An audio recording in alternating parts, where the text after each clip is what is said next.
Today I'll be teaching you guys how you guys can delete your game plan list on eFootball. For that, you need to open eFootball and click on where it says game plan. And from inside game plan, it's going to show you the game plan which you currently selected. Now at the side of your screen, you can see your club's logo being shown. So my club is Manchester United.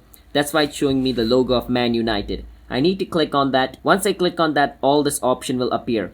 From this, I want to click on the last option where it says game plan list. Once I'm inside game plan list, it's going to take me over here. Now this is the place where I can create myself a new game plan or choose the existing one. So I want to delete the game plan called Messi. So if I want to delete it, right below the game plan, there is the 3-dot icon. I need to click on the 3-dot of the game plan which I want to delete, and it's going to show me two options. From over here, I need to click on delete game plan. Once I click on delete game plan, it's asking me, are you sure you want to? So I am, so I'm going to click on delete. Once I do that, my game plan will be deleted. And just like this, it has been done. But remember, once you delete your game plan, you cannot recover it ever again. So keep that in mind. So I hope you understand how we guys can delete game plan. Hit the subscribe to our channel, How to Guide. I'll see you guys next time.